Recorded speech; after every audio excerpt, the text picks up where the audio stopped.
This is going to be the worst day of your life. I'm bringing nunchucks.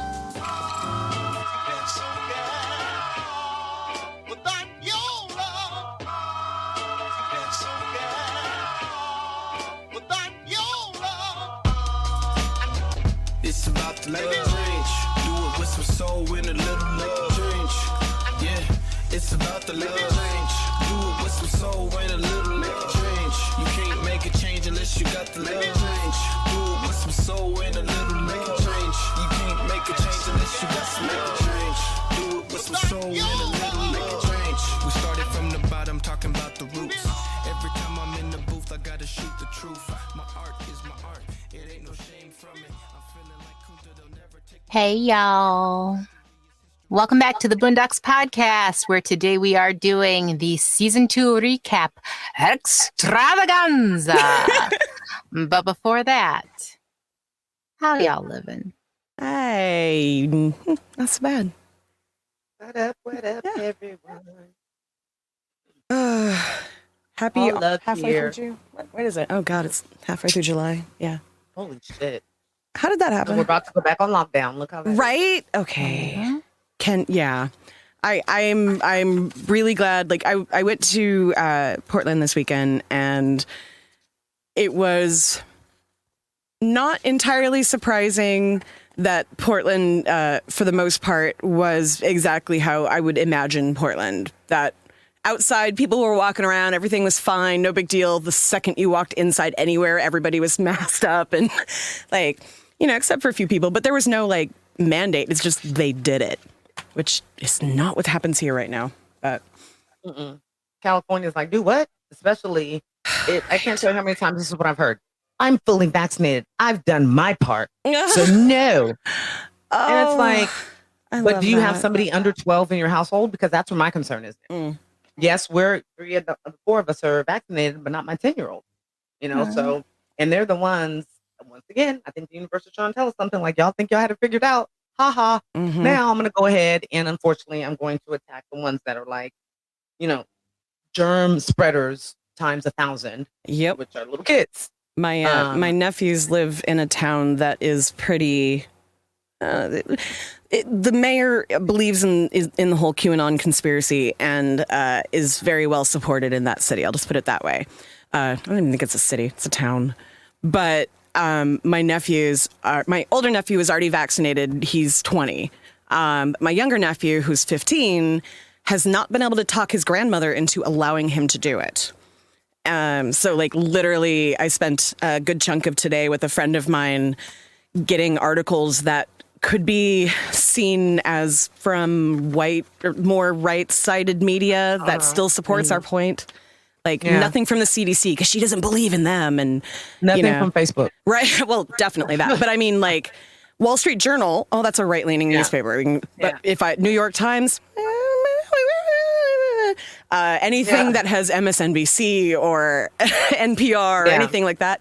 If the right think that it's liberal propaganda, this person will not listen. So, well, I know Jackson said because we were sending him to a STEM class for a week, a STEM camp, and they canceled it because of shit popping in our room right now. Sorry.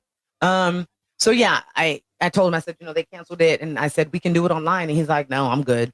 And he goes, so for the rest of the summer, I'm just staying at home, and I was like, no, son, you can wear a mask. He's just like, I don't want to go anywhere, you know. And he's going into his last year of elementary school. Oh, this is last year. He's gonna be in 5th grade. The older one doesn't want to go back. He doesn't give a shit. He's like 8th grade, 8th grade. I don't care. He doesn't want to go back. He's like, I'm okay with learning at home. So I'm interested to see, you know, because you're supposed to be back to work, what, this week or next week? This week. Day after tomorrow. Oh, he just got finished with summer school. Shit. Yeah. He's supposed to be back there. So I don't know. We'll see. Oh, man, I am not sad that I'm not going to be teaching this year or this upcoming year. I'm very much looking forward to having a sabbatical. Yeah. And he's going to go back to finish school too. So he's going to have that plus basketball. podcasts and all that. I don't know where he gets all his energy from, but I don't know where I get mine because I barely can handle what I'm doing right now. yeah, it's crazy that it's back to school time already. When he told me next week, I was like, next week when? Like, I don't know what next week means. I was like, when next week? He's on next week. I was like, when? But yeah, so he'll be back. I don't know, with Governor Newsom being up for recall, us having 41 opponents. That's like that year let's that waste money, guys. Who was the one that Arnold Schwarzenegger replaced? Wilson, yeah, Pete Wilson. It's like that where there was like the porn star and the actor and the oh yeah, Mary Carey. Yeah, she's running again. Okay, Gary Coleman, he ran that year too. Yeah. This one actually has, I think, well, except for Mary Carey and probably a couple other like fillers. Mm-hmm. It seems like for the most part, a good amount of them are really politicians, which I don't know if that's a good part or not. I don't have that much of a problem with Newsom, but you know, the non-melanated privileged do. So there we go. He's up for recall. Don't worry about it. One of the reasons I'm rather grateful that I'm not teaching is that I'm not gonna miss all of the movies that I end up having to watch because that's what the class picked. Oh yeah. Well, they make most of the movies for adults anyway because there were so many jokes that my kids weren't getting in. Oh yeah. What we were watching the other night, and we were like, "You guys are not getting these jokes." Oh, we watched Kung Fu Panda with my son the other night. Oh yeah. And he was so not getting some of the best jokes in there. But that's what they do. How else are the kids going to see it if the parents don't want to go spend the money to watch it? So they have to appease to us somehow. Yeah. Lindsay, you're so lucky. I love kid movies. I used to be the one like, hey guys, you want to watch My Little Pony? And my nieces would be like, seriously? Yes, seriously. That's like me. One of my favorite movies is not animated, but is Little Rascals. Yes, I love Little Rascals. I got $1. I got $1. I got $1. Hey. I love it. I love it. Yeah, I still do that in real life. Have you guys ever Googled yourself? Yeah. Oh, yeah. Usually it's like podcast stuff or like an old MySpace picture or something. It'll come up. Oh, a MySpace. Oh, my God. I wish they would wipe that from the internet. I don't want anybody to ever be clicking on my old MySpace. That's how we met. I used to put into those pages. I would like to find my old password or figure out how to get in there because that is how Dean and I met. It would be kind of cool to like look back at that shit. Yeah. It's not the same anymore. No. You could log into MySpace, but it's not going to be how it was when you logged in because Justin Timberlake bought it and then he sold it, and it's a music sharing. Oh, okay. So when I Googled myself a few years back, it still had my pictures up, so I went on to delete my account because I thought I already had. But yeah, it doesn't look nowhere near like it was before. I saved some of our wedding pictures. That was the last time I was on. I was like, oh my God, my top like 13 or whatever the fuck it was. And I was like dying who it was. And then like, oh my God, the overlay or whatever you used to put. Yeah. We all were like mini coders back then. Serious. Like I think about it now and I'm like, that's what MySpace was. You had to put so much work into it, so much more than, I mean, shit, you don't even do anything on your Facebook now other than just like filling information. But I know, right? I don't want anybody to know, especially on my Facebook. If you know, you know. If you don't, go back. Who's okay? I don't know who any of those people are. Podchaser. I haven't changed much. I still have like my song of the week, but instead of talking about it on MySpace, I talk about it on the podcast. Sorry, Dean just Googled himself, and it's just podcasting stuff and his Facebook. You can find Menage with the Mary J. Maven on FullSwapRadio.com. Nice little plug there. Okay, yeah, y'all got me Googling myself over here. Wow, it suggested that I spelled my name wrong. I like that. I'm the fourth picture in, so I don't think I have much to worry about there. I mean, apparently, there's a drummer named Dean Giles. Mm-hmm. Oh, there's an attorney named Tiara Walker in Florida. And apparently I'm marrying someone named Corrine Hellison. All right, then. Can't wait. She's such a great person. Right? No, it's funny because my name's so specifically spelled, nothing else comes up but me. Like, It's but mostly now it's definitely podcast stuff. But what's funny is my 13-year-old, I don't know why, he Googles himself and he Googles us like once a month. I don't know what my son's trying to find out about us, but yeah. Oh, Dean Giles in the 1940 census. I'm really old. You're a lot older than you said you were. I'm a boomer. I was gonna say one of those, huh? I've been obsessed with these like weird things that have happened in history videos on YouTube this last week, and there's been a lot of people that I don't know if you guys have ever seen the picture where the gentleman is taking a picture and he's wearing like beatnik kind of clothes, but the picture is from like the 20s or 30s. And they've like put it through. Yeah, they've put it through all kind of like testing to make sure it hasn't been photoshopped, and it hasn't. Hubby doesn't believe it. I believe it. Just like the dude who's the time traveler. Yeah, the time traveler who supposedly went back to the 1920s and found a black and white picture, and he was in the background. And then they came out last year talking about, oh wait, he was lying. He wasn't really a time traveler. No shit, Sherlock. This one's true. I don't know what he's talking about. The one I'm talking about is true. Or the lady who was walking out of the oh my god, it's the company that starts with the D. Oh my god, I can't remember it. But she was a factory worker. She was a factory worker, and she was walking out, and she was talking on a phone, like a cell phone. Yeah. Yes, that one was real too. I believe it. I believe There's no time travel. So our friend, that's a genius. He's really, he has like a double doctorate in psych, and he's going into space next year. I mean, That's awesome. yeah, this is really cool. I was just going to say though, there are people who have advanced degrees on ancient aliens as well. So they're called ufologists. Yes, that's my point. They got a fucking degree in something that I thought it was UFOologist. Nope. It's ufologist. Ufologist. That's the other day. Oh, that's UFOologist. We were watching a movie. It's totally ufologist. But no, he was saying that because energy, we're all energy, and so if there was time travel, something would have to replace. So if I went back in time, something would have to be in my place while I'm back in time. So one particle of energy has to replace the other one. So that's why he was saying that he doesn't believe in time travel. And I was like, but he's like, no. We already knew that for what's it called? French. French, yeah. So all of the energy in the universe was already created. So the energy was there. It's just a matter of... Right. So, but if someone left this time, then that energy would be gone. So that energy would have to be replaced because the energy is not going to change because it's already there. But it doesn't have to. But it doesn't have to take a human form necessarily. So it could just be. Not a human form. It could be antimatter. A fax machine. It could be a car. It could be anything. But it would just have to be something switching. Is all the point. Today on Boondocks the Physics Podcast. Right. Welcome to Neil deGrasse Tyson. Right. I would love to ask. Like, I believe my friend. Like, I think he's probably one of the smartest people that I know. But I just second to me.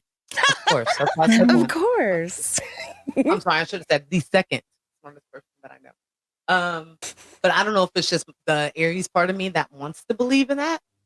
Because I feel like it would explain a lot, or if like I said, I'm just psychic and I just know that it's really in existence. But, check out the screen share. Yeah, so he's showing you guys a picture that he tells me is full copy. Okay, hold on. Putting my glasses back on. That's the lady talking on the phone, right? That's supposedly someone using a cell phone. That's not it. She was in a line of women. Oh, DuPont factory. That's what they were walking out of. Oh, yeah, I've seen the DuPont factory one. It looks like a brick cell phone. Why would a person go back in time with a phone that was from the 80s? Yeah. Like my mom had one. To me, it will always be the lawyer's, what do you call it? The paralegal, because my mom did paralegal work. So it was like she had the big old fucking brick so that the lawyers could talk to her at any time. Yeah. And it only held a charge for like 40 minutes. One who was in Charlie Chaplin time, like she was an extra in the Charlie. So that's the one. But there was a woman. Oh, that's the woman that was talking on the cell phone. Time traveler in 1928, Charlie Chaplin.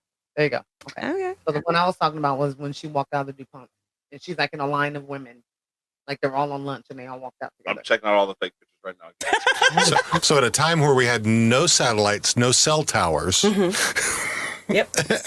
They can't even confirm where Columbus was born at, but we got time travelers and people using cell phones. So we got proof of it. I believe it. Okay, I'm telling you guys when Maybe it was Nicolas Cage that took him back.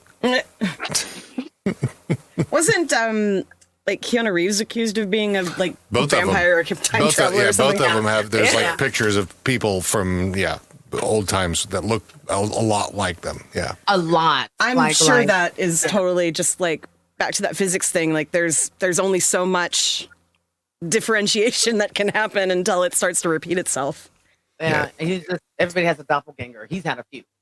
I have been told that other people know people that look a lot like me, but I find that very hard to believe because I have never met anybody. You're never in the same place at the same time. Dun, dun, dun. Like Michael and Janet Jackson.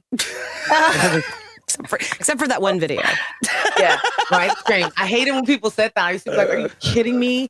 Like they're not the same person, you guys. Like, yeah. That was the story. What did you say, babe?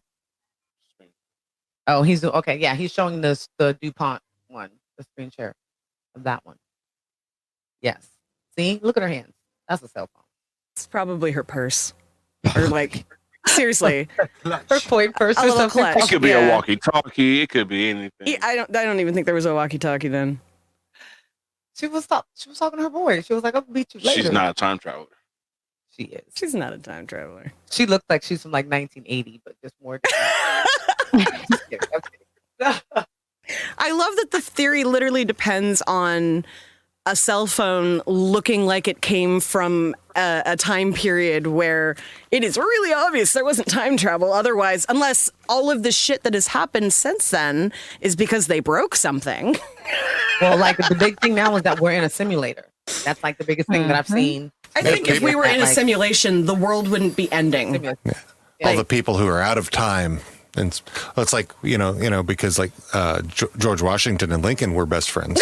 Have you guys seen America, the motion picture? On Netflix? I started it and I fell asleep. Oh my God. I've seen it 3 times. I have laughed so hard every single time. It is both the dumbest and smartest shit ever. Yeah, I was really excited when I saw it. We've been watching The Circle, and that's what we've been watching. Well, I started watching that, but The Circle is what we've been watching on Netflix thus far. But that is on my playlist. Oh God, it's so funny. I saw that. Yeah, I mean, it's made by the same people that make Archer. Mm-hmm. It's like half of the characters are in a MAGA fan fiction, and then the other half of the characters are like the black and brown people. It's the people of color and the women who bring the reality to. Oh yeah, I'm gonna have to watch that. Yeah, I'm gonna have to watch that. It was hilarious. I'm not going to say what was happening at the time we were watching the first one, but like there were no phones being looked at the first time we watched it. We were staring at the TV, which does not happen. So it was a very good laugh.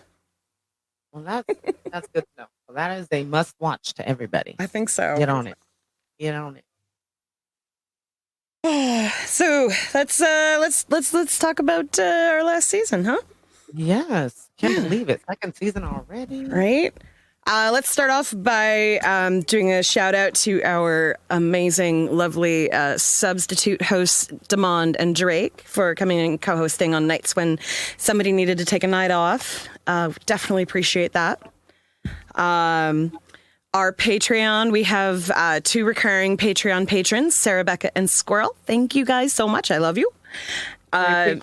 If you want to be our patron and like listen to these long rambling episodes that are actually a lot more than what you probably are listening to right now, it's really easy to do it, and we usually have twice the content, if not more, on our Patreon page. So go and check that out. Dean's the stats guy, so I'm gonna give you the stats for right now. We are about 80 downloads away from 3,000. Our Twitter, we have 392 followers. Facebook has 164. Instagram, 115. TikTok, 659. So apparently Dean on TikTok is very popular. I do a good job at pissing people off. Right? Right? We'll talk about that at probably Yeah. in place of some stuff at the end there. Yeah. But that's kind of what happened thus far. For I don't know, people hearing us, listening to us, paying attention to us, or whatever. Tell your friends. Do you know any of the demographics? Because I know that's something that you take a look at. You're muted. Yeah. Actually, yeah, I could. Because I think that's really cool. Yeah. I mean, I know we are, funnily enough, kind of big in South Africa. Yeah. I saw that. A lot of people on our Facebook page. South Africa And they're actual people, not like... Yeah. So if I go to analytics here. So, yeah. Like, when we do How Are We Now, you talk about, like, which one was our most popular episode, maybe, or anything like that? Yeah. So let's see. 81.5% from the United States, 4.2% from Canada, 4.15% from the UK, 1.69% in South Africa, 1.2% in Spain, 1.16% in Puerto Rico. The Puerto Rico one is huge, almost actually. almost 1% in Mexico. We got Ghana, we got Germany, Netherlands. In fact, you know, it's funny. Netherlands, we're like, I just got a thing in from Chartable today. We were like number 4 in the Netherlands. Wow. Oh my God. Hey, Netherlands. You want to sponsor a couple Americans? You want to get the fuck out? But yeah, I mean, so yeah. Netherlands? Yeah, so lots of, you know, a number of African countries. 1, 2, 3, 4, 5, 6, 7. Yeah. So that's really and cool. then we've even got We're in Russia. 0.2% in Russia. 5 downloads. Woohoo! Like, there's probably too much queer content on this show for Russia. So Yeah. Maybe that's why they come to us. And first of all, it's women. We have an opinion. So, me. right. Yeah, you know. Here's what's funny: our biggest state that we're listened in is Texas. Wow. Then North Carolina. I did not expect that. Then Illinois. Then California. Then Washington. Wow. Okay. That's crazy. So I there would you go. never guess Tahoe. Yeah. Tahoe. So, Right, I'm in Tahoe, Texas. That's Texas. pretty Yeah. yeah. Hey, Texas. up, Texas? Hey, probably Austin, Texas. But yeah. I don't know. That's just like my guess. But yeah. I mean, right now. I mean, let's see. We've had or Die Trying. We've had a total of 188 downloads. Nice. And the first 30 days was 68. I mean, it fluctuates. Tom, Sarah, Usher, you know, we're like 41 in the first 30 days. Thank You for Not Snitching, 54. Steak Meaner, 52. So that's actually pretty consistent. Yeah. How many in the first 30 days, and then it picks up eventually. Yeah. That's cool. For the most part, yeah. Well, thank you to everybody. That's pretty dope. I love like those stats. When hubby looks at ours, I'm like, shut up. South Korea? Like, are they really listen? Are they allowed to? Listen to us. That's actually wait. There was one more. Go down a little bit more. So the episode that came out yesterday, as of this recording, had 17 downloads. I think that's pretty cool. Like that's one day. I don't know what our usual is, but that feels like a big chunk of an average of in the 50s. Yeah, it depends. That's really cool. Yeah. So yeah. That is awesome. Shout out. We appreciate it very much. Thank you so much. Yeah. All right. So, episode 1, Or Die Trying. So, this is the episode where Granddad forces the kids to sneak into the movies, and all the fun that entailed. We talked about, let's see, our opening clip today was from that episode. Yes, that's true. Yeah. Sorry, I was moving ahead, so go ahead. It's okay. Yeah. So, what are some things that you liked about that episode? Which episode was it? Or Die Trying. So, Soul Plane 2. Oh yeah. So, like I love the innocence of Jasmine in it. Yeah. I mean, yeah. I mean, I'll be honest. She kind of got on my nerves too. I was like, girl, be quiet. Just sit back and just She's so sheltered. chill. Yeah. But I like like I said then, I liked the real Soul Plane. I know that it definitely had some things in it that people could get. Like, I don't think it could come out now and people not be in a huff and puff about it, even though the shit was funny because it's true. Like, it's not like a future or like a real representation of all Black people, because we've said this before, not a monolith. Right. But it comes from somewhere, and it comes from some side, some sort of truth. To be able to see Kevin Hart go from that to this, where he is now, that's also, inspiring to me. So that's just what I think about it. But I get the whole idea behind the episode, and why, it was used, because I think it was definitely probably the last biggest, or like Hubby says, like coonish type of movie that came out. So yeah, I get it, but like I said, I liked it. So I think it was a good. I thought it was a funny episode. And if I recall correctly, I didn't have like too much. One of the few times to say about it, other than like what I just shared. My same sentiments I shared. So yeah. Yeah, I think we discussed the different stereotypes that we saw in it, and kind of just like, yeah.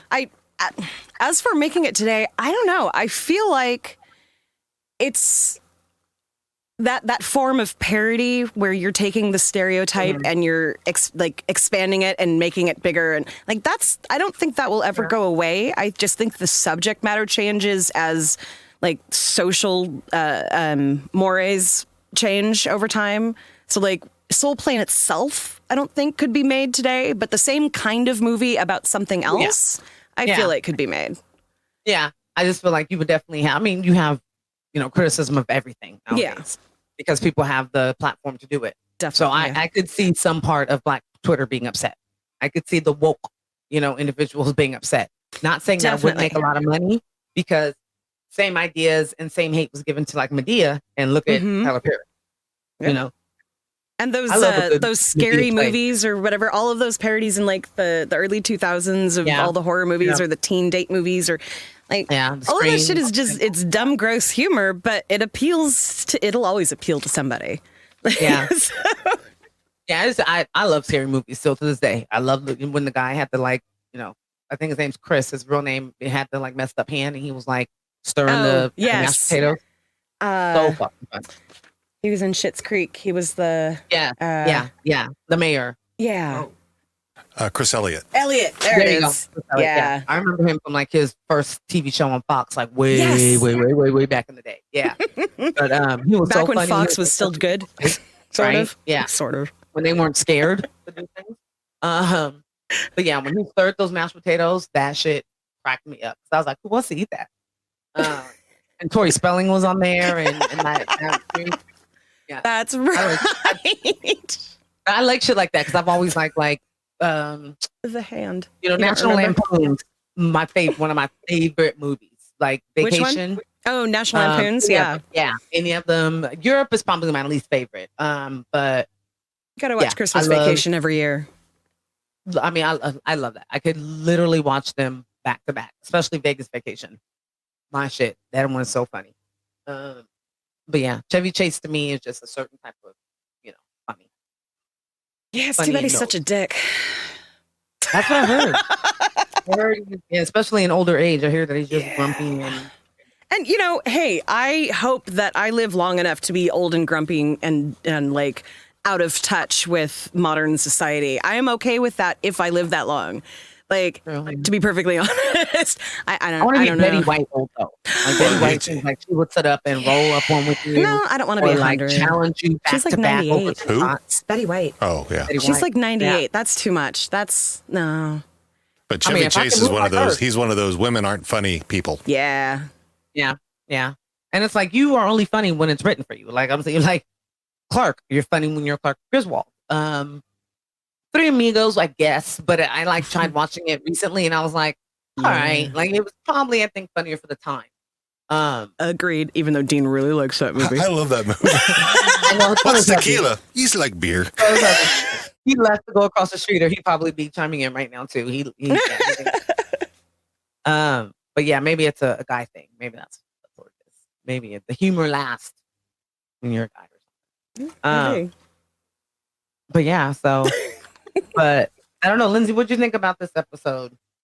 We have so many. Well, this will be like a 3-episode. Right. I mean, I'll just go quick. My favorite part is kind of like this relationship between Granddad and Riley, and we kind of see like how they are negative influences on one another. That comes up quite a bit during this season. Yeah.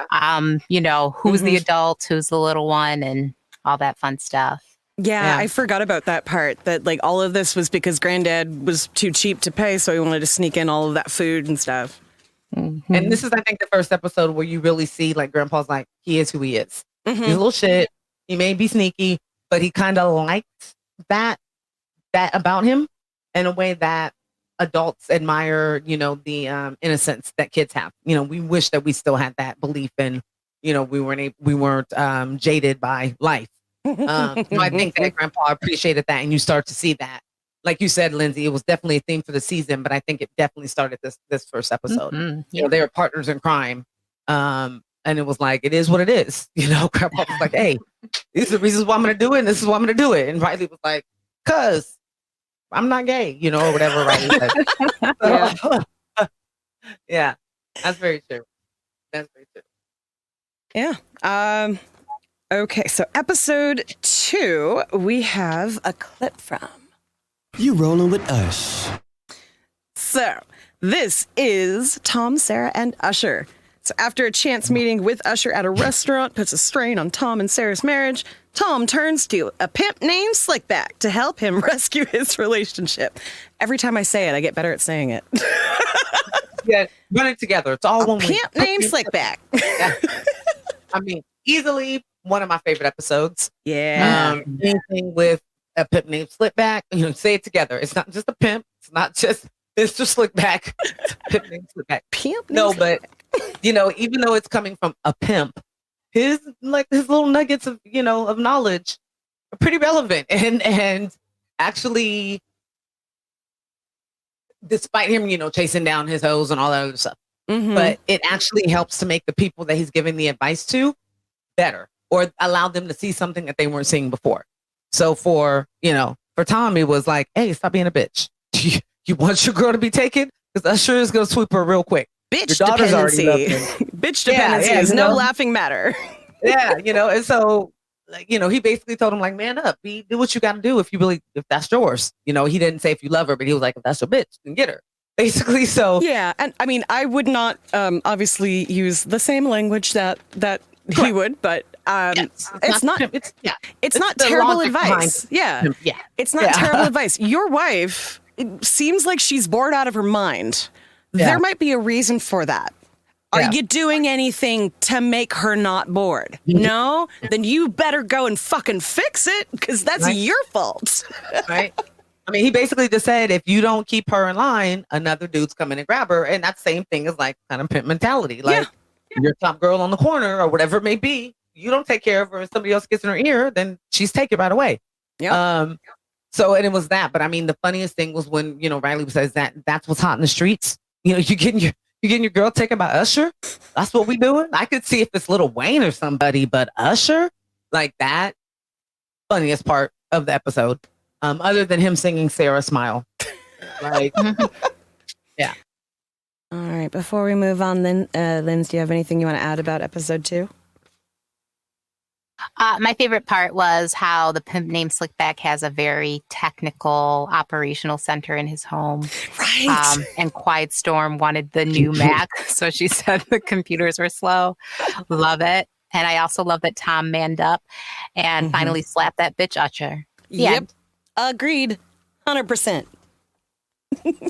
Yeah, that was funny. I still think I want my name to be, what was her name? What was her name? Quiet Storm. Sweetest Taboo. Sweetest Taboo. Oh, yeah. And then play Sade in the back. Like, that would be fire. I think I am going to name myself that. Let's start calling myself that. Shut up. Not MJ. You now may call me.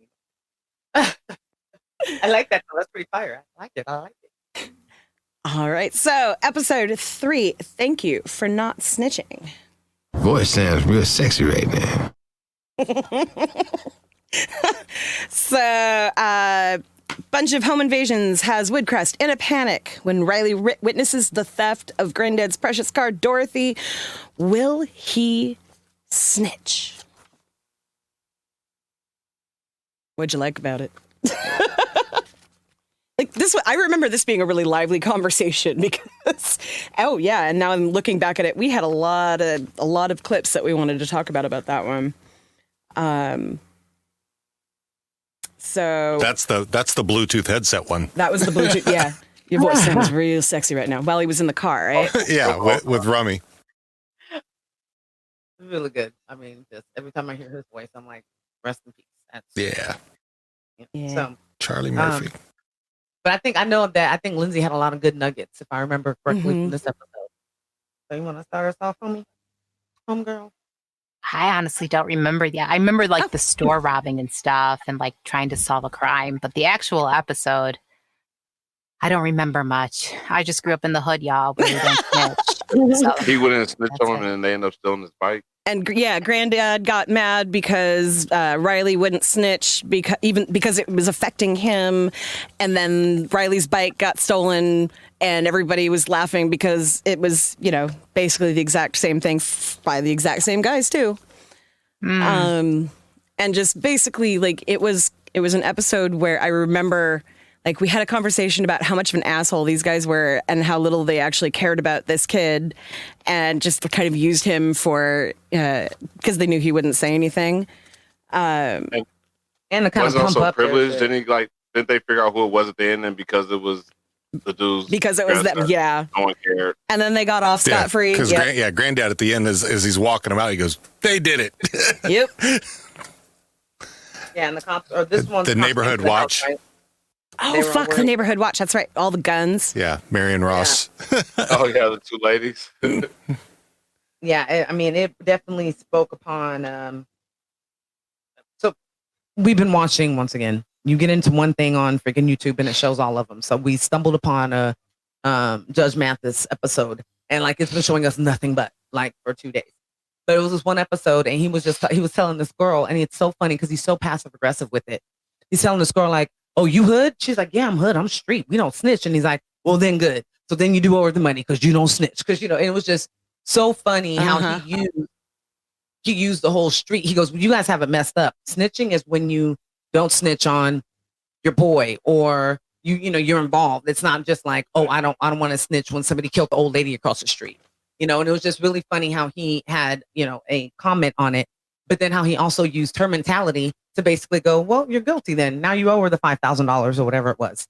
So it kind of reminds me like the mentality now is like, I'm not going to snitch, but I'm going to take care of it myself. But then that just kind of keeps shit going and it doesn't really end, and Riley's so young that he didn't get that. But there's also the part that like the who's it? Remy and Ed Wensler III, they're only targeting houses that have the security system that is the Wensler security system. Or no, they're only targeting ones that don't, so that they can buy more security systems and make more money. And then they accidentally rob Granddad's, which has a Wensler security system, which was why eventually he was like, "Oh no, they did it." Yeah. Like they were the dumbest smart. They were so dumb. Like the dumbest and yeah. So I doesn't say a whole lot about, what you have to do to get into the service. I'm not saying all people are dumb, but I'm just saying But you don't necessarily have to be smart. yeah. What is it, 13? Dean's like, nope.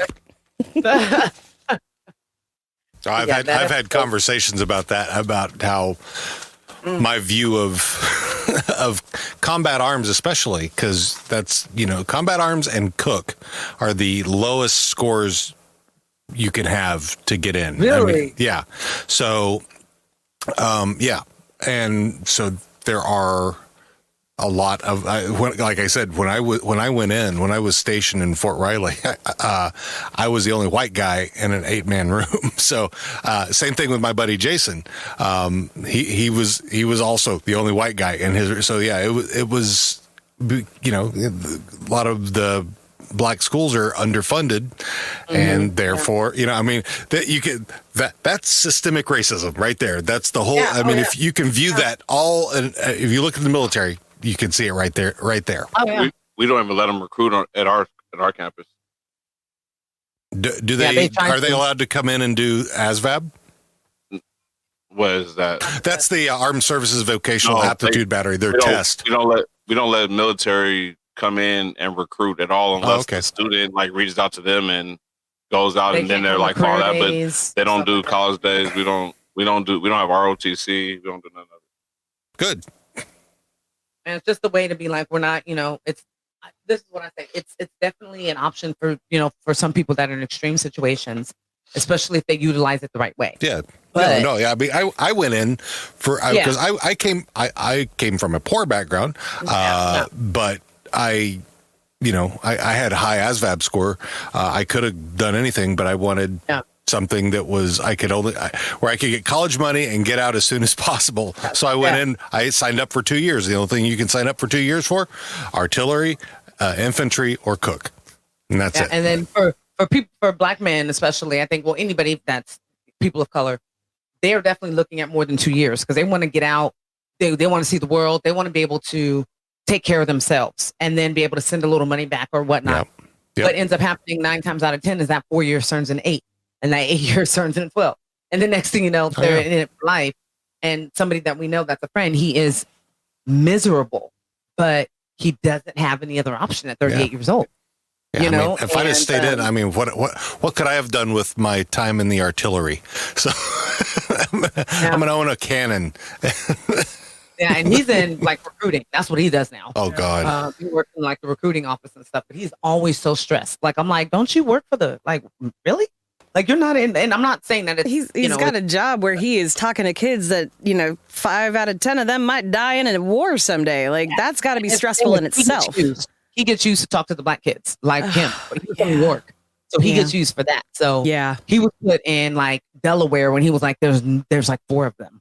But I'm saying he had to do his 4 or 5 years there and raise his half black, half white kids there during Trump era. So they just moved to Vegas, and he's like, man, I cannot wait. I think he has 3 more years, and he's like, this is where we're going to be.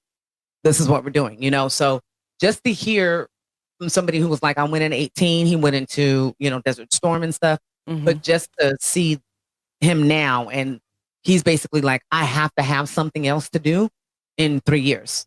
Because he says he doesn't feel prepared to do anything else, which is kind of crazy. But so that's part of my boys.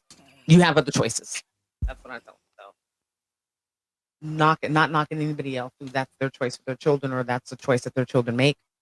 But all right, let's move on to episode 4. Stinkmeaner strikes back. You got one for us? I'm starting to feel like Shamar Moore up in here. Whew. Boy, let's get some music on. Turn on the MyPod and let's get on the MySpace. This is the episode where Granddad's nemesis, Colonel H. Stinkmeaner, returns from hell to seek vengeance on the Freemans and picks an unlikely vessel in poor Tom. So Tom is possessed by the spirit of Stinkmeaner in this one, which is just great because we finally saw Tom, loosen up a little bit and become an asshole, but become a complete asshole.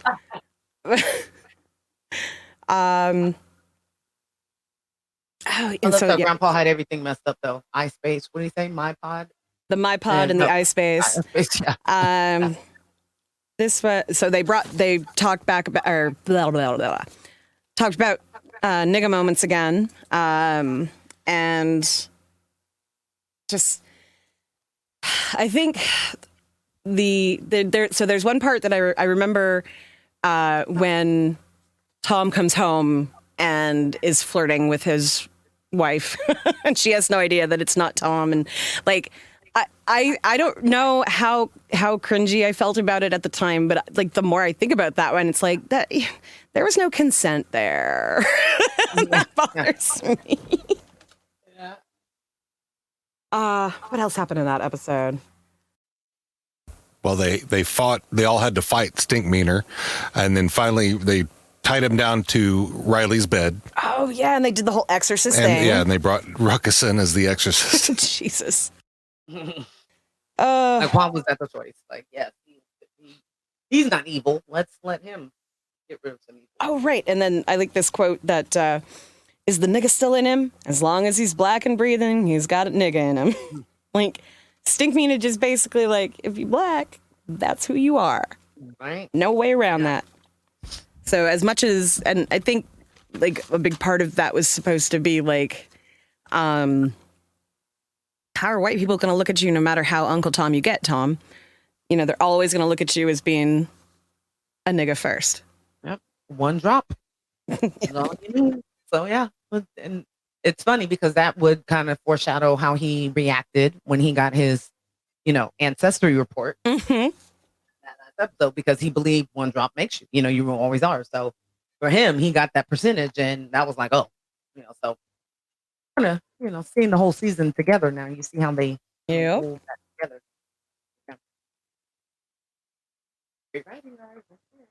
What you thinking, Linz?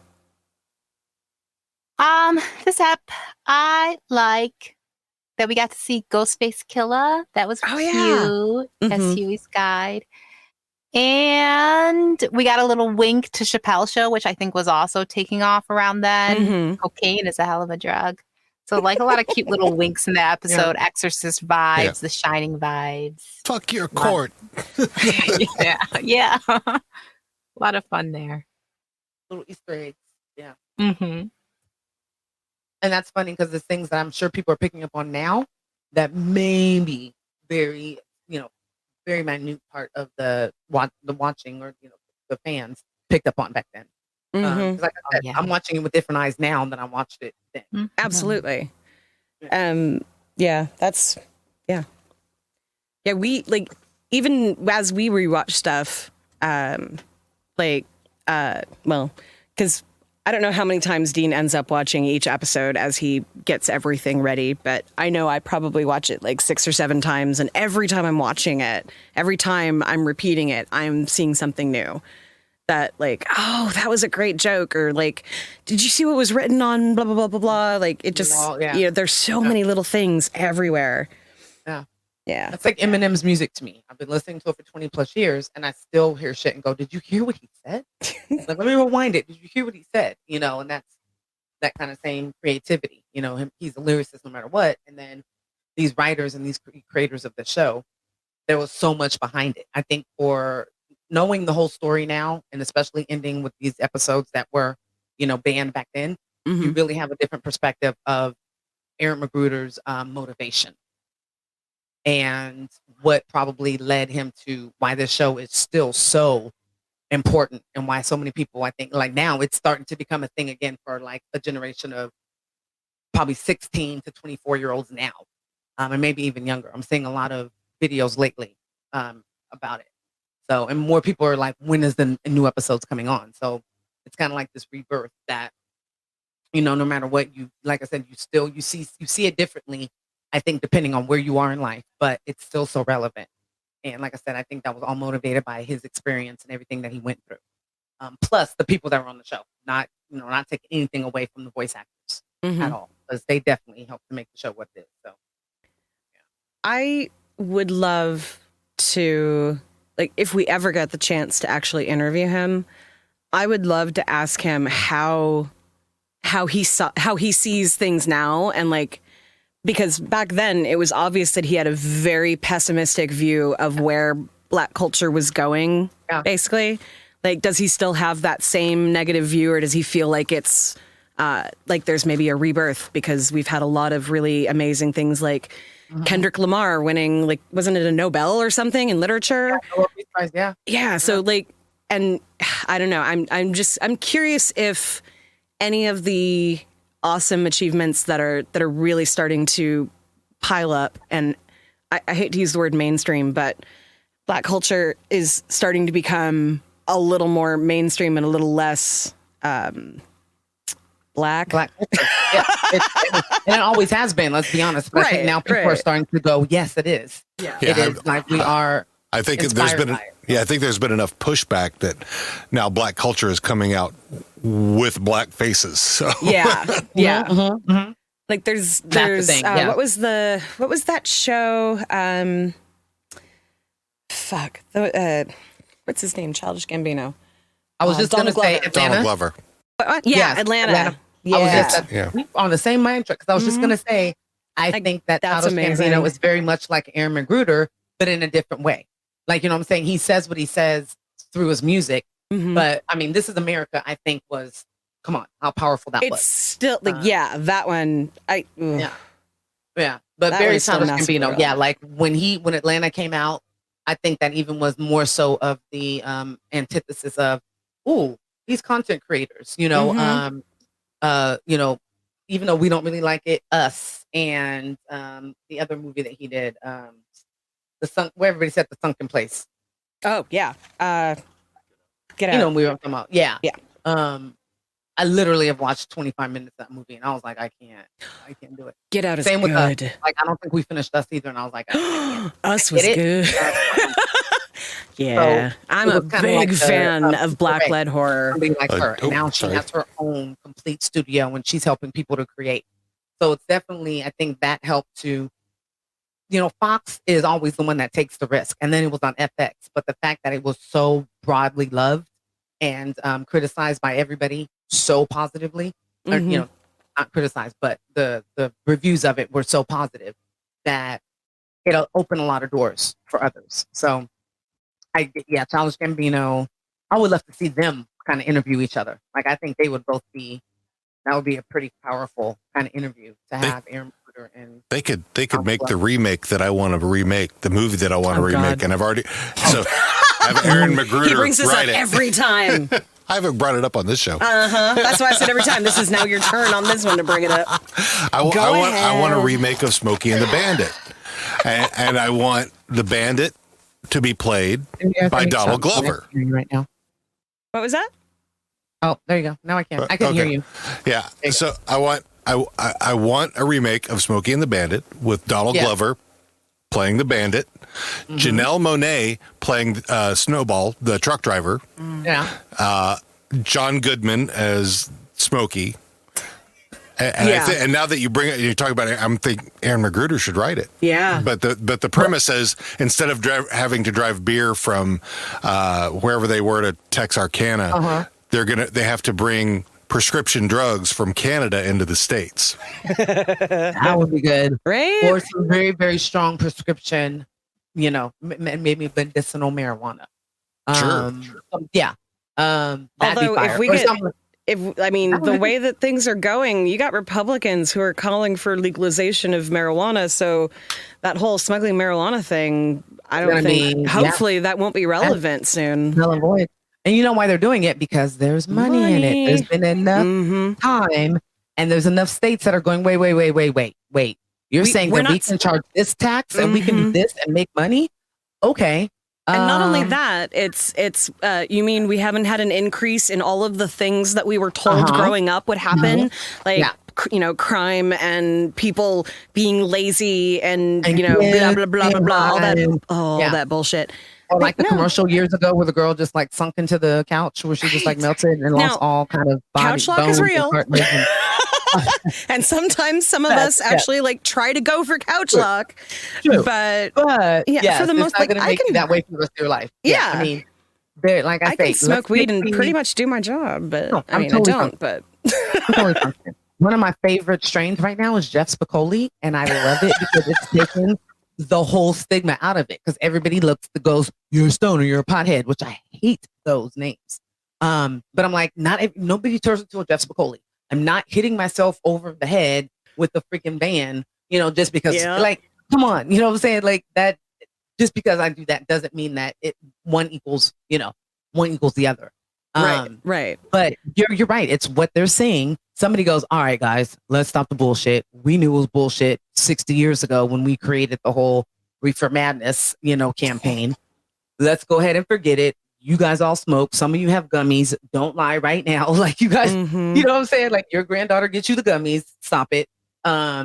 This is what we can do, especially after the pandemic. We need money This is what's going to help us to get us money. Instead of putting people in jail, that's not working. But you know what can? Oh, they don't. No, wait.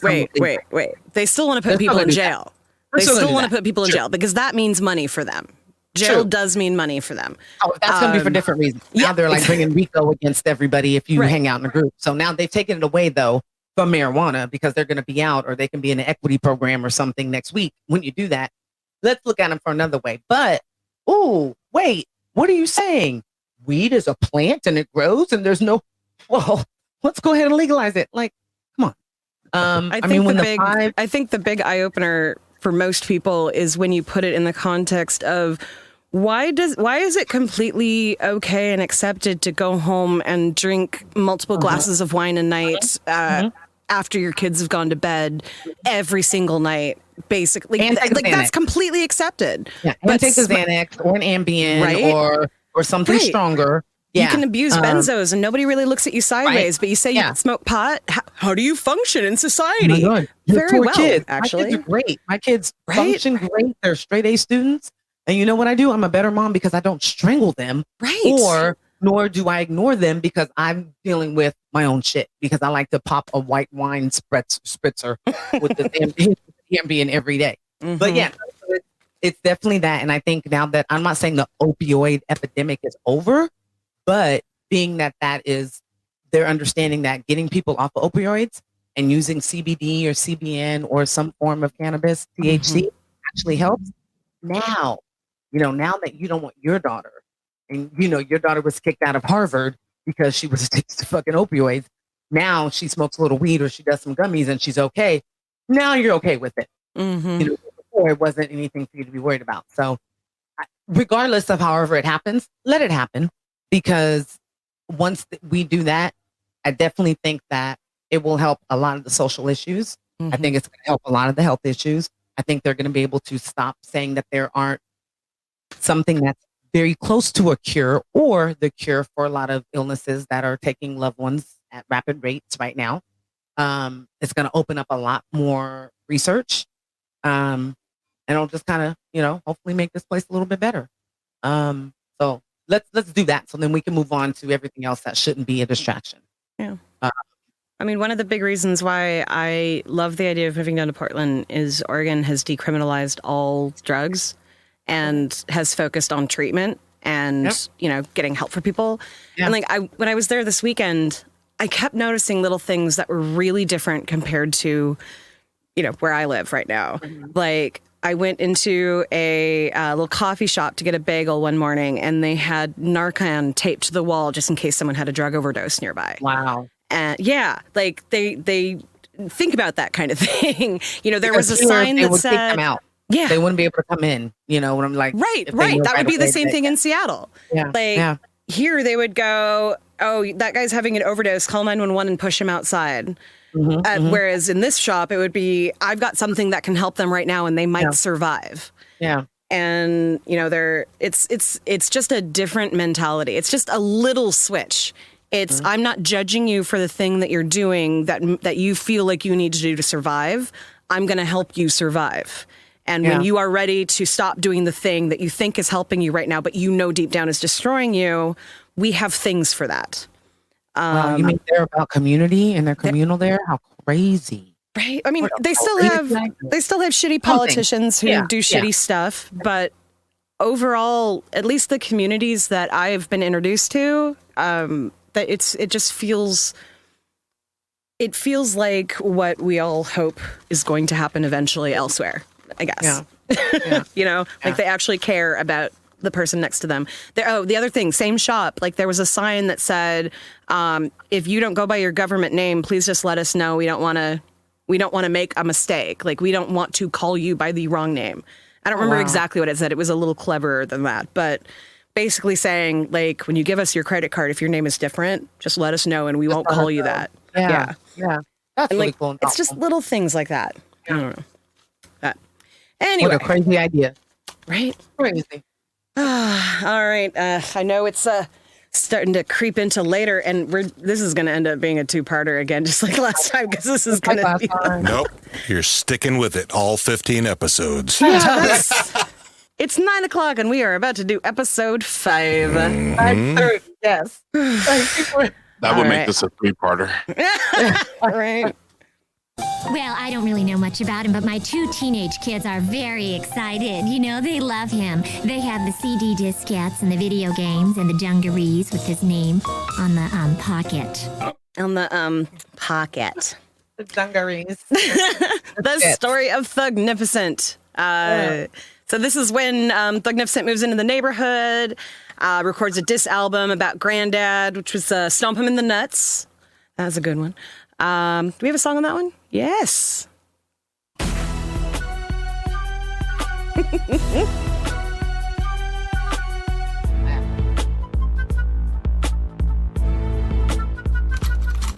Just mad cause your ass is old.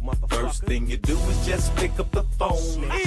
Into Jackson living next to your home. Motherfucking grandpa, old nigga, it's on. Old motherfucker, lethal interjection versus what? Old nigga, he picked up the phone, now my fingers on the trigger. Snitching ain't the thing to do, so now me and my crew gonna show the block how to handle this fool. He just hate Slap. Yes. I was knocking head this whole time. That hey. Can we get a soundtrack to the Boondocks, please? Ooh, I wonder if there's a There's one out on Spotify. Yeah, I knew that. Is there? Okay. Awesome. I'm about to be knocking that, riding around the streets. Right? Hot shit, just to roll my windows down so everybody can hear. No, just kidding. No, but it was some good music. Oh, definitely. This season especially. Yeah, so like Granddad hates that these very garish rappers have moved in across the street, and it's just all loud music and cars everywhere ruining Granddad's lawn. So like he goes over there and like he calls the police on them, I think, right? And that's how that starts. And then they write the diss song, and then Granddad records a diss song, which is, or tries, yeah, he does. It's terrible. So bad.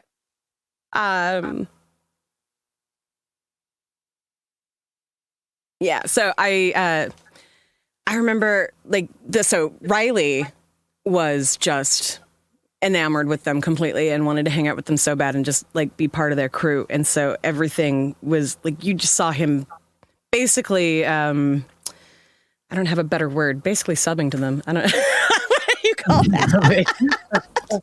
He was on his nuts, as what Riley was saying. That's what it was. He was on his nuts. So he didn't want to be on his nuts, but he was on his nuts. I don't want to be dick riding. Yeah, but he was so like very like expertly doing so. Very much. But yeah, that. And then other old people were getting hurt because the people would watch the video and then see somebody who looked like Granddad. Excuse me. And actually, I remember when this was when we recorded this one, we talked about.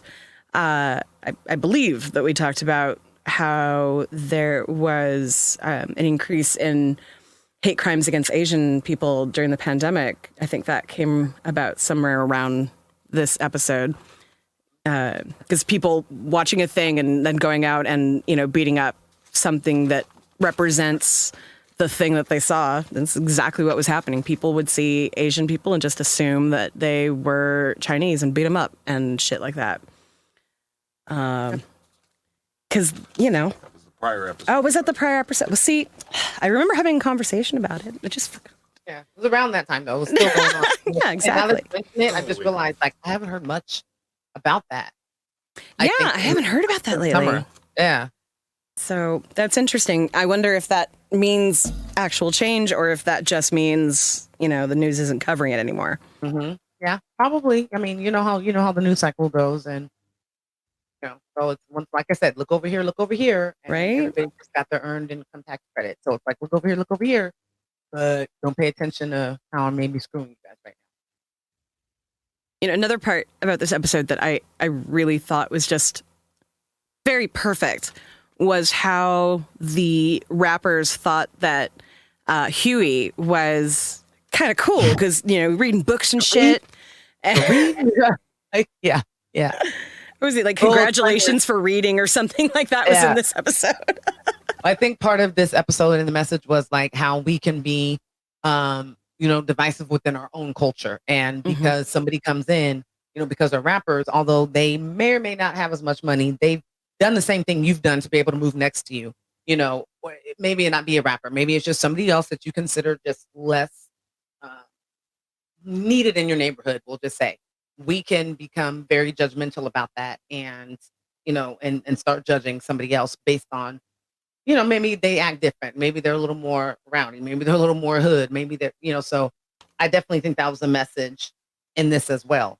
And of course, it comes from an older generation, but it even comes from somebody the same age within, you know, your peers. So I definitely think that was a message that was kind of blaringly apparent throughout this. Definitely. I think Lindsay mentioned something about that too with that episode. I don't. Do you remember, Linz? Oh yeah, just black people attacking other black people. Yeah. That's kind of a theme throughout the whole season too. Yeah. The whole show. It's not just the season. Yeah. I wonder what was going on this season, because it seems like it was definitely much more of a topic. And us, and like allowing people, or trying to make people to be introspective and accountable for what we're responsible for because of our behavior, you know, towards each other. Not just the killing and, you know, the things that everybody says we do, but the other ways that we're detrimental to each other and to our community. So this was like 2005, 2006, maybe? Yeah. 5 for this year? Ish. I don't know time. Time is not real anymore. Yeah. If it was, maybe it was around like it, you know, maybe it was partly inspired by Hurricane Katrina, and you know how there wasn't the support there, and well, we know it's past. That's the biggest thing. We know it's past Katrina because they did the Katrinians. That's right. That's right. So yeah, so maybe 2006, maybe. I don't remember if there's 2007 for this one. Okay, so a little bit after. Okay, so yeah, so I can't think of anything significant that would have motivated that, you know, that kind of theme for the season. Yeah, I don't know. That's a good question. Okay. Well, let's move on to episode 6, Attack of the Killer Kung Fu Wolf Bitch. Hey guys, I'm Luna. I hope you don't mind me hanging out with you for the weekend. Oh, Aisha Tyler. I love Aisha Tyler. Yeah, big hearts, like big heart eyes, like that gif of a bunny with the heart eyes. That's me right now with Aisha Tyler. You should watch a movie called Friendsgiving. She was in that. Yeah. With Kat Dennings. And I'll just say there's a makeout scene with the both of them. She's on mushrooms. So you'll probably love her even more. Definitely. So yeah. Yeah. It was Netflix, right, babe? Yeah, I'm pretty sure it was Netflix. Yeah. But yeah, this was one of the funnier episodes too. This is probably one of the ones where I laughed. I need to find. You know what I need to find and get to you guys. I don't know if when she did her stand-up special, she did a rap beforehand talking about how she was a nerdy black girl with no butt. Right. Yeah. Yeah. So she definitely does not. Poor thing. Yeah, I know. That she recognizes that because she does not have one at all. So the synopsis before we talk more about this episode, Granddad invites a total stranger to the house for the weekend because she lives far away, but they met online, and has the nerve to act surprised when she turns out to be completely insane. Just like that. Completely insane. What's up? Yeah. No? Yeah? No? Okay. Yeah, so this one's funny because right off the bat, like, the boys just don't trust her, and they're really, like, weary, and essentially they kind of fuck everything up for both of them because they convince Granddad that he needs to get rid of her, and then her friend then convinces her to go psychotic. So that's a very there's a lot in that episode. Shout out to Tina Arnold for her being the friend in this episode. Mm-hmm. Sam from Martin. She was definitely that friend that people have, but definitely that one. But yeah, that was a funny episode too. But it also once again showed Grandpa wanting companionship. Mm-hmm. That's something that is reoccurring in not all of the episodes in particular, but all of the seasons. That, you know, Granddad is a lonely old man, and that that his type does not tend to be the best for him. But he's like young. He's like young mind, young spirited. He tries to, you know, even though he gets stuff messed up, like, you know, MySpace and my pod and all that. Mm-hmm. He's still very, I think, because I think they keep him young. So yes, he's looking for some, that same kind of energy, and he looks in the wrong places, which is I think, ongoing thing from then and still now. Because when my mom does meet somebody, I know it's very much these dating apps. It's like Christian mingle and shit like that. And I'm like, Mom, these people do not have to be real Christians. Okay. So let me tell you now, you're going to find fuckboys just like you do in anything else. But but that could be the way for younger people to meet, but also the option for older people to meet, I could never. I'd be lonely as fuck. Like, could never. I'm not swiping right or left for anybody. I don't have the energy for that. So. I can't imagine anybody is excited about that. And nobody's real. But nobody's real too. Right. I mean, hubby said the other day, catfish is still a show. I'm like, well, people are still lying and catfishing and not being them true self, their true selves. So yeah, that I can't believe actually it's still going, but in this episode, she didn't exactly catfish him, but she didn't exactly like tell the truth about all of the things. Yeah. Like she very much like, it was telling the truth, but only like a kernel of the truth, like kung fu, but it turned out to be like Muay Thai or something, right? Yeah, right. White Lotus Kung Fu. White Lotus Kung Fu instead of like Tai Chi or whatever. Yeah. Kickboxing. Yeah, that's right. She said kickboxing. She didn't really lie, but she didn't really tell the truth. Right. Exactly. Yeah. If I only tell part of it, it's not lying, and I don't feel guilty. Really, it's a white lie. It's a little white lie. Yeah. And playing on the fact that she knew that he was, what position he's in too. Yeah. Yeah. And, it's kind of that one of the themes in it obviously is, choose your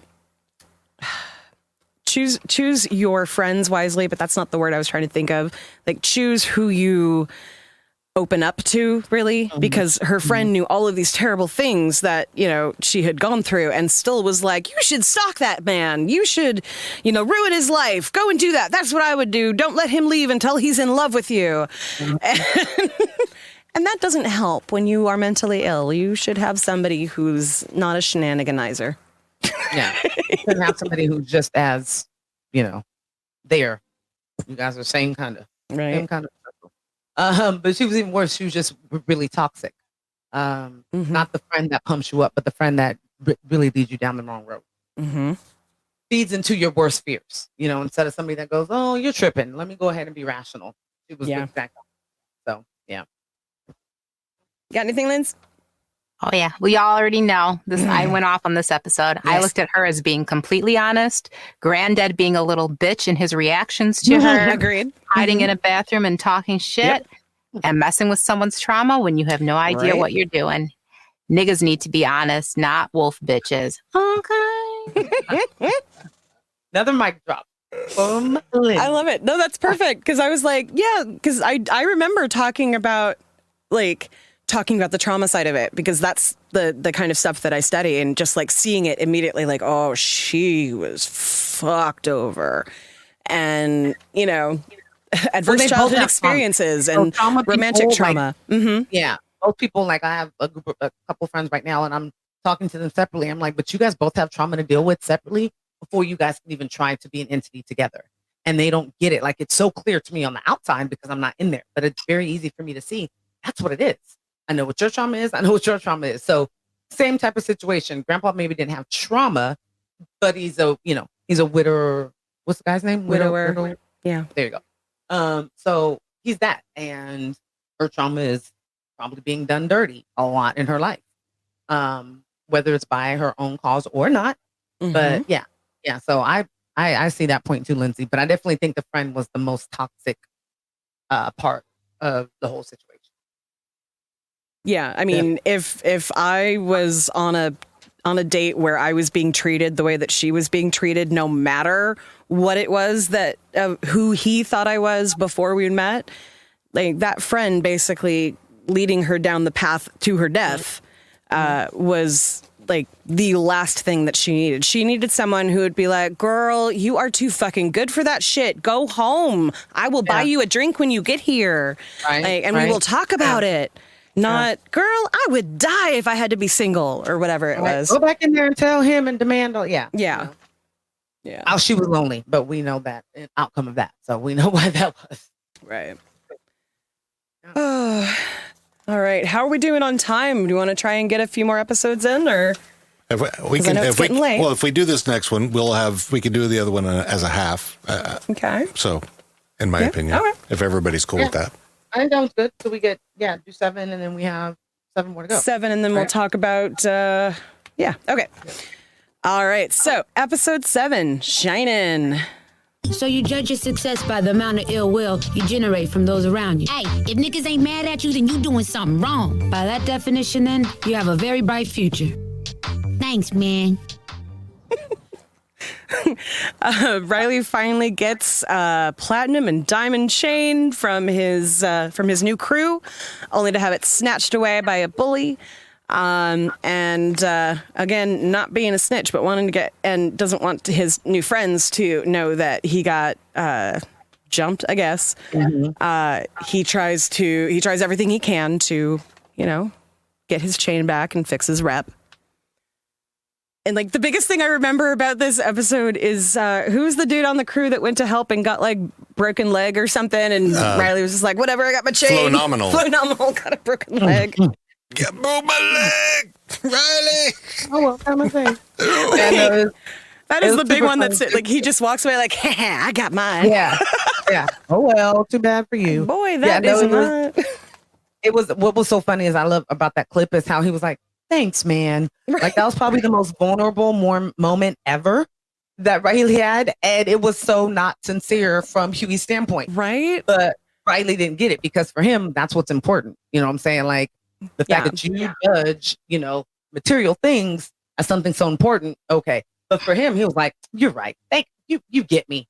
So it's really funny that how vulnerable sounding or how like appreciative sounding he was actually, and Huey was not giving him a compliment. Right. It was that backhanded sarcasm that Huey just when it was aimed at what Riley actually like believed.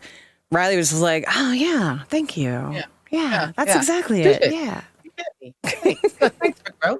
Yeah." And he's just no.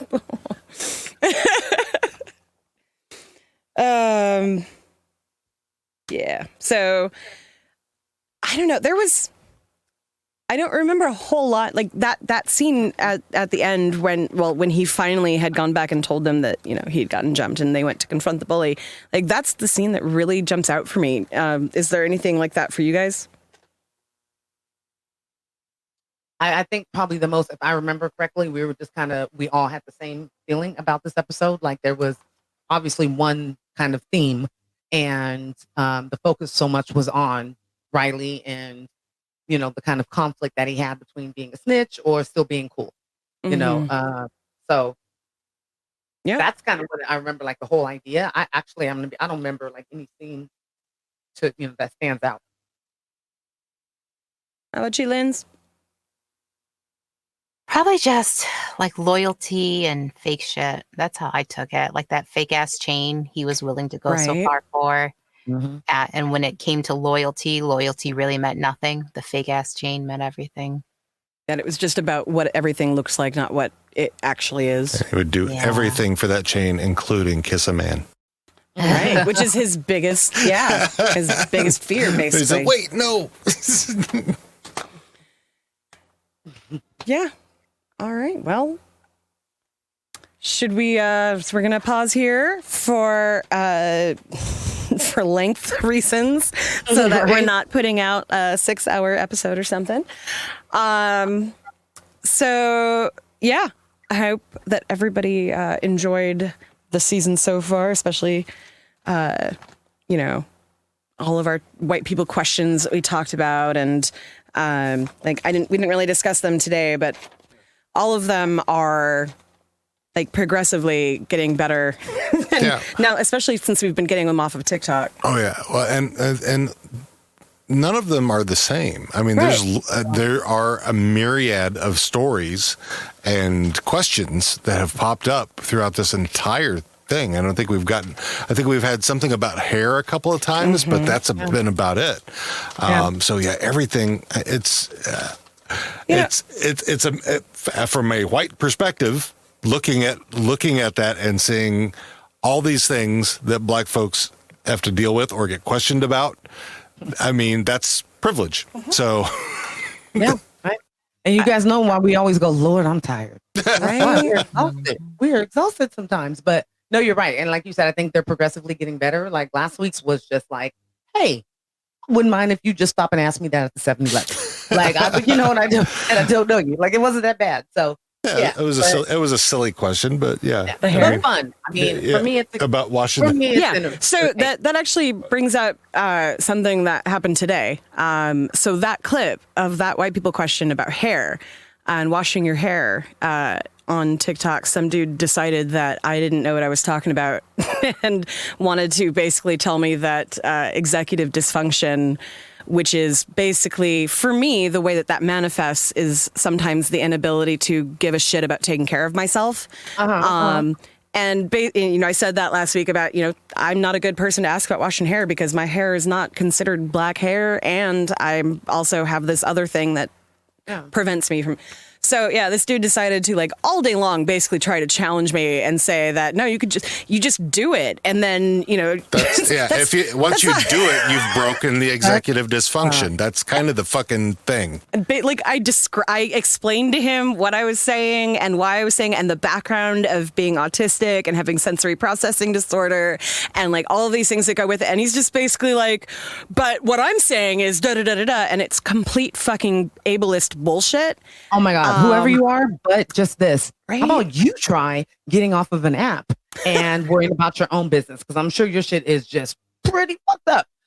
For you to sit and tell somebody else about how they can just like he acts like you were being like, I don't know how to tie my shoe, and he's like, just do it. Yeah, that's exactly like that is exactly how it felt. Yeah. Wow. I wish you guys could see my face right now because I have the most incredulous, annoyed. Pissed off look right now. Even mathematically, it makes no sense for what he was saying. So basically, it says his view was, in order to get over your executive dysfunction, get over your executive dysfunction. Well, motherfucker, right? Like you go. You know what? I've never thought of that. Let me try. Are you supposed to feel together? And also rub some dirt on it. Right, but, like trying to challenge your intelligence by saying like, what grad school did you get, or what PhD did you get, and then like basically like, well, probably not the same one as my therapist and my psychologist who actually say these things, and like I'm just literally like, dude, I have worked in that field for over 20 years. I have these diagnoses. I have talked to therapists, multiple therapists about it, and they all say the same fucking thing. And I literally teach executive funcking skills as part of my job. I'm 40 plus years old. Like I've lived with this. Like that'd be like him going, you know what? You're upset about just stop being black. Right. Just stop. Well, and part of it, like he said something like, I've had depressions, and I'm literally like, that's felt sad one. That's not what this is. This is literally like, well, at the time period kind of that I was talking about, like literally getting out of bed to go to the bathroom was something that I had to psych myself up for. Yeah. Eating food was something that I would have to convince myself to do. It's not just being sad. It's literally not caring one way or another and not having any feelings about potentially dying. It's so awesome that you have somebody who studied the brain and who's the one person in the planet who right? completely 100% understands the brain, and he's telling you how to fix it. Like that's the answer. Like just stop. Like that's the answer to everything, guys. Just stop. Full on mansplaining. Wow. Yeah. Wow. Oh, you took the words right out of my mouth. Like the worst kind of mansplaining. Like I said, you let me know what your everyday life is like, so I can find out something and be like, just stop. Like, oh my God, girl, you shouldn't have told me that because I'm PMSing too. So that just irritates. What do you mean you can't pay for it? Just have money. I got so pissed. I don't let myself get angry because I do not like the way that I feel when I am angry. And I was so angry. It took me like 40 minutes to stop shaking. Oh my God. No, I'm literally irritated because I just don't like other people who are throwing stones. Yeah. Like, I know your shit is not right. No, especially like, about like nobody whose my shit is right. functionality, personal functionality, not the whole world, not people in general with depression, my depression in particular. Girl. Well, he has the answer to everything. You better get his phone number and everything. So anytime you have a problem, he can just tell you just to stop, and then you're cured. Wow. Well, girl, you make me want to go medicate now. So me too, actually. That's That's why I wanted to save it for the end, because I knew I'd get riled up again. Yeah. So now we're gonna before we leave. Yeah, we're gonna have a week space in between because Lindsay's out of town next week, right? So in 2 weeks we will do the second half of our season. Yeah, that works for me. Lindsay, you're passing Sacramento. You better stop me and be like, "Hey, girl, let's meet." That's right. Aww. Look, she's like, "That's not gonna happen." Oh, so oh cute. no, I wish I could, baby. Go enjoy Tahoe, girl. Go enjoy. Have a good time. Yeah, but cut this part out. I don't want these niggas to know I'm not home. That's right. Too late. True, right? It's live streaming out on only the our, Russian only our internet. Patreon members who pay extra to know when we're not home. The super Patreon members. Enjoy your staycation. Enjoy your staycation at home. How about that? Thank you. Yeah. So bleep out everything else and then just put that in there. All right. All right. Yeah.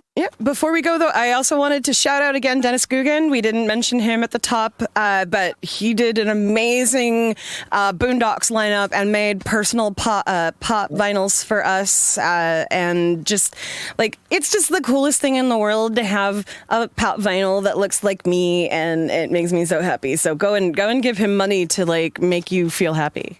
So. Yeah. and Lindsay and MJ, give me your addresses so I can mail you yours. Oh yeah. In messaging. Oh yeah. Even our Patreon members don't get that. Right now, I want everybody outside on my lawn. Unless you're bringing weed.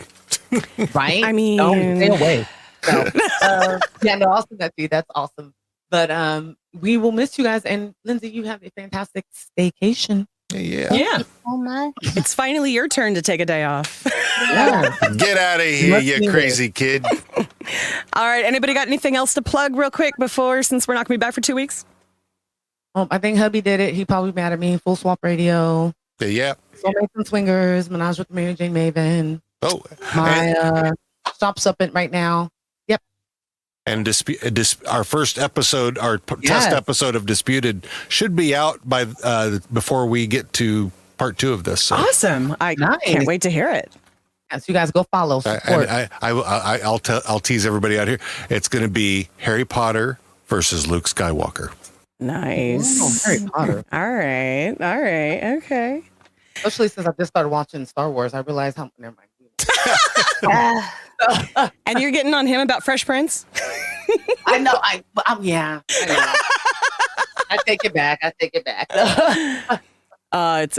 It's okay. We can't all be perfect nerds like me. Mandalorian's still the best thing, though. Mandalorian saved Star I haven't Wars. watched Mandalorian yet. So good. But yeah. All right, guys. All right. Okay. Well, I'll see everybody soon. Yes. Don't Love take y'all. this the wrong way, but I need you to get the hell up out of here.